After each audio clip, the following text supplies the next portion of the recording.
करते हैं if 3 cot a is equal to 4 check whether 1 minus tan square a upon 1 plus tan square is equal to cos square a minus sin square or not। मतलब कि क्या ये इसके equal है या नहीं, हमको सिर्फ इतना बताना है।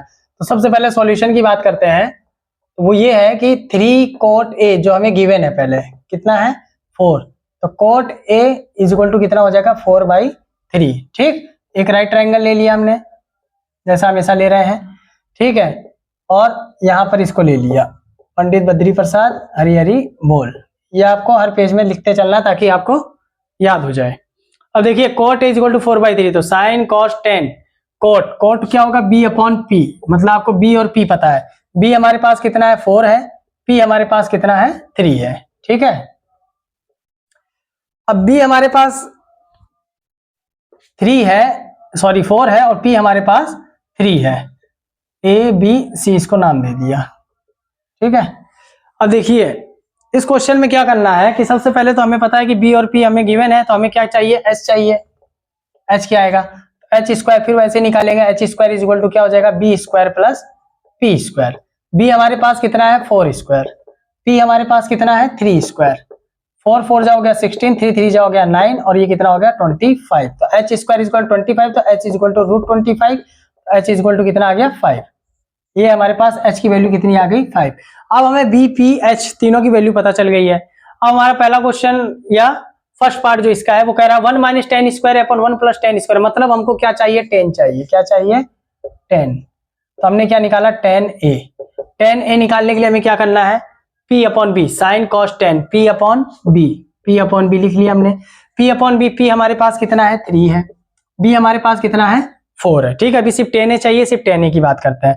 1 minus tan square a upon 1 plus tan square a। ठीक है, अब इसे वैल्यू पुट कर दे रहे हैं। 1 माइनस tan a की वैल्यू हमारे पास कितनी है 3/4, इसका क्या कर देंगे स्क्वायर। क्वेश्चन में कह रहा है tan स्क्वायर है, तो tan a की वैल्यू 3/4, इसका स्क्वायर मतलब इसका स्क्वायर कर दिया। ठीक, 1 प्लस जो लिखा है tan स्क्वायर है, फिर से तो tan a की वैल्यू कितनी है 3/4, और इसका क्या हो जाएगा स्क्वायर। तो 1 माइनस 3 3 जा 9, 4 4 जा 16, फिर 1 प्लस 3 3 जा 9 और 4 4 जा 16। ये जैसे पहले सॉल्व हुआ था वैसे इसको भी सॉल्व करना है, यहाँ दिखा दे रहा हूं आपको सॉल्व करके। ठीक, जैसे 1 माइनस 9/16 है, ठीक, इसका एलसीएम ले लेंगे 16 आएगा। फिर बताया था 1 है तो सीधा 16 माइनस 9 कर दीजिए, 7/16 आ गया, इसका आ गया 7/16। ठीक, समझना हो तो 1 का डिवाइड 16 में किया तो 16 बार गया, 16 को 1 से मल्टीप्लाई किया तो 16 आ जाएगा। ठीक, फिर 16 का डिवाइड 16 में किया 1 टाइम्स किया, 1 को 9 से मल्टीप्लाई कर दिया। हमेशा ध्यान रखिएगा नीचे वाले का नीचे वाले से डिवाइड होता है, जो आंसर आता है उसका ऊपर वाले से मल्टीप्लाई होता है। ये एलसीएम का प्रोसेस है। ठीक है, अगर किसी को नहीं आता हो तो वो देख लें। अब नीचे है 1 प्लस 9/16 था, 1 प्लस 9/16 एलसीएम लिया, फिर यहाँ 16 प्लस 9 तो 25/16 आया। ठीक है, अपॉन 25/16। अब जैसे 4 है, पिछले क्वेश्चन में भी था ये कि a/b/c/d है अगर, तो हमें क्या करना रहता है पहले दो तो सीधे लिखे जाते हैं a/b, और नीचे के जो दो है इनको अपोजिट कर दीजिए, क्योंकि डिवाइड में है ना, तो इंटू d/c, मतलब शुरू के दो सीधे लिख दीजिए और आगे के दो को उल्टा कर दीजिए। यानी हम इसको ऐसे लिख सकते हैं 7/16 इंटू 16/25, तो 16 से 16 कैंसिल हो गया, हमारे पास आंसर क्या है 7/25।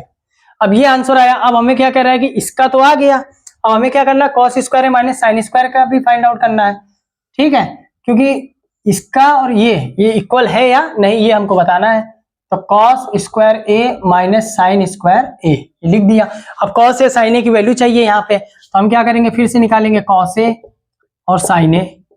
चलो पंडित बद्री प्रसाद के पास, cos a कितना है साइन cos b/h, तो b/h कर दिया। साइन क्या है p/h, p/h कर दिया। b की वैल्यू हमारे पास कितनी है 4, h की वैल्यू कितनी है 5, फिर यहाँ p की वैल्यू कितनी है हमारे पास 3, h की वैल्यू कितनी है 5।